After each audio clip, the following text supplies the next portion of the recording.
নিরাপত্তাহীনতায় ভুগছি, সেই নিরাপত্তাহীনতার কারণেই মূলত তাদেরকে আমাদের কাছে আনা।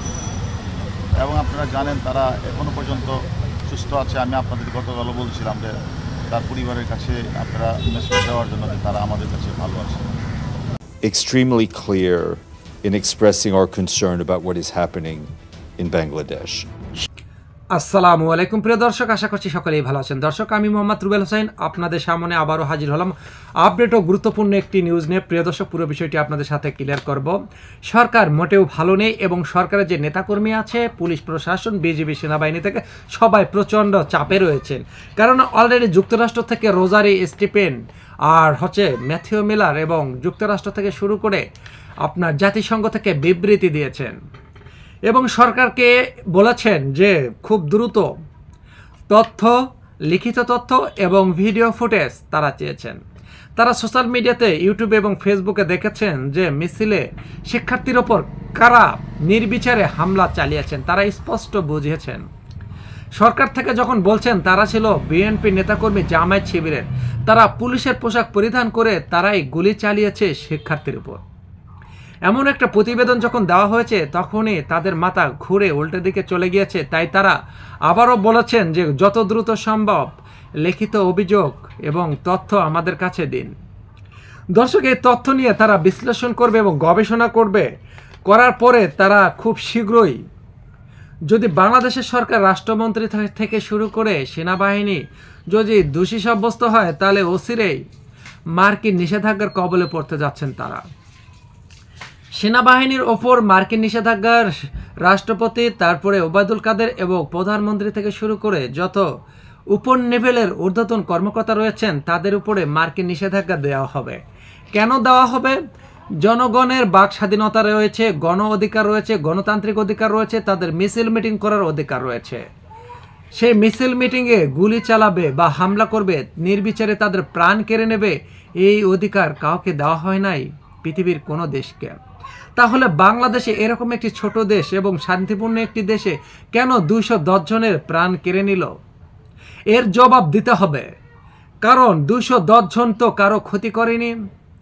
পুলিশের উচিত ছিল যে মিছিল হলে কোনো দেশে সেই মিছিলকে প্রোটেক্ট দেওয়া, কোনো কিছু যাতে ভাঙচুর না করে। আর সেখানে কিনা উল্টাটা হয়েছে।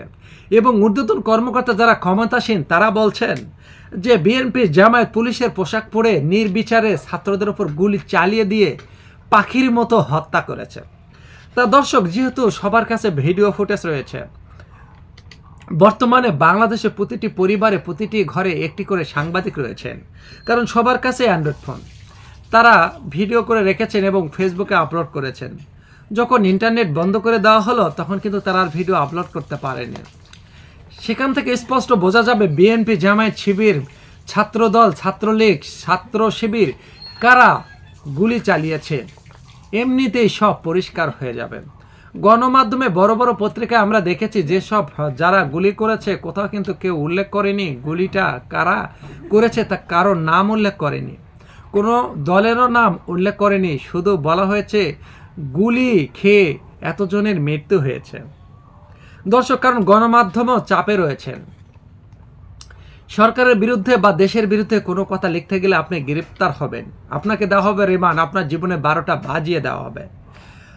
দর্শক, ইতিমধ্যে আপনার পার্থব, জাতীয় পার্টির এমপি, একজন ফেসবুকে তিনি বিভিন্ন স্ট্যাটাস এবং অনেক কিছু লিখেছিলেন, যার কারণে তাকে গ্রেপ্তার করা হয়েছে এবং তাকে রিমান্ড দেওয়া হয়েছে।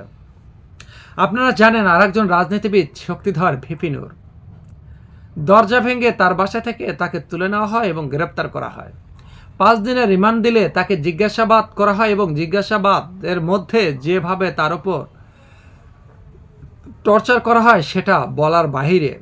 ভিপি নুর তিনি গাড়ির ভেতর থেকে বলেছেন যে আমাকে যেভাবে শটানো হয়েছে ফুটবল খেলার মতো, সেটা বলার নয়। তিনি তার শরীরটা দেখিয়েছে ক্যামেরায় যে আমাকে মারিয়ে বা গণপিটুনি দিয়ে বিভিন্ন জায়গায় জখম করে দেওয়া হয়েছে। তা দর্শক, এখানে কি বলবো, বলার কোনো ভাষা নাই। এ পর্যন্ত 210 জনেরও বেশিকে গ্রেপ্তার করা হয়েছে বিএনপি, জামায়াত শিবির, ছাত্রদেরকে। আর 8টি দফা দিয়েছে শিক্ষার্থীরা। এই 8টি দফা মধ্যে রয়েছে শিক্ষার্থীর উপর যেসব মামলা রয়েছে মামলা প্রত্যাহার করতে হবে। তা দর্শক, এদিকে যুক্তরাষ্ট্র এবং জাতিসংঘ কিন্তু অনেকটা চাপ ক্রিয়েট করেছে সরকারকে, কারণ যত দ্রুত সম্ভব তাদেরকে রিপোর্ট দিতে হবে। আর এদিকে শিক্ষার্থীরা তারা যুক্তরাষ্ট্র এবং জাতিসংঘের কাছে বিচার চেয়েছেন। তারা বলেছেন যে আমাদেরকে যেভাবে হত্যা করা হয়েছে এর বিচার চাই। একজন জনগণ বা শিক্ষার্থী বা শিশু বা শ্রমিকদেরকে এভাবে কোনো দেশে কেউ গুলি চালাতে পারে না বা কোনো অধিকার নেই। তা প্রিয় দর্শক, যেহেতু যুক্তরাষ্ট্র, জাতিসংঘ, ইউকে, বিভিন্ন দেশ এবং এ থেকে শুরু করে আরও 150 জন চিঠি দিয়েছেন প্রধানমন্ত্রীকে। সে চিঠিতে লেখা ছিল এই যে 210 জনের মতো যাদেরকে হত্যা করা হয়েছে, কারা হত্যা করেছে, কিভাবে হত্যা করেছে তার তথ্য, তার হচ্ছে বিবৃতি এবং ভিডিও ফুটেজ সব কিছু ডকুমেন্ট চেয়েছে তারা। দর্শক, যাদেরকে গুলি করা হয়েছে, যারা মারা গিয়েছেন তাদেরকে হাসপাতালে নেওয়া হয়েছিল এবং সেখানে ময়নাতদন্ত করা হয়েছে, পোস্টমর্টম করা হয়েছে। কার গুলি ছিল, কত নম্বর গুলি ছিল, কারা গুলি ছুঁড়েছে, আর এই গুলিগুলো কারা ব্যবহার করতেন সেখানে কিন্তু স্পষ্ট বের হয়ে আসবে।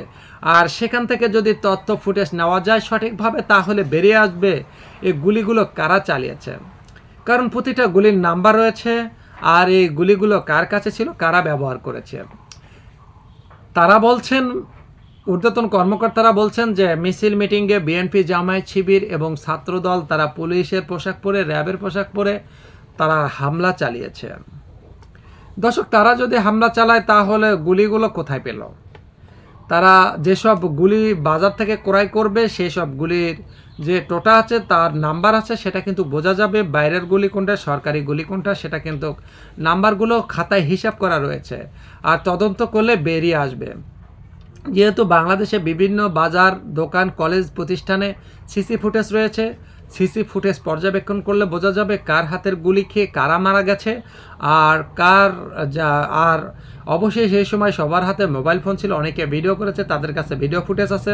সরকার পক্ষ থেকে, ছাত্রদের পক্ষ থেকে, শিবিরের, জামাত এবং সবারই পক্ষ থেকে এই বিষয়টা খতিয়ে দেখা দরকার যে আসলে কারা এই নাশকতা করেছে, এই 210 জনকে কারা মেরেছে, এই 210 জনের এই তাজা প্রাণ কারা নিয়েছে, তাদেরকে আইনের আওতায় নেওয়া এবং বিচার করা। তা দর্শক, যুক্তরাষ্ট্র, জাতিসংঘ থেকে শুরু করে আরও কয়েকটি দেশ এই বিষয়টি মাথায় নিয়েছে। তারা অবশেষে নড়ে চড়ে বসেছে যে একটি দেশে, গণতান্ত্রিক দেশে এরকম হতে পারে না বা এভাবে চলতে পারে না। এটা মেনে নেওয়ার মতো না, কেউ মেনে নিতে পারবে না।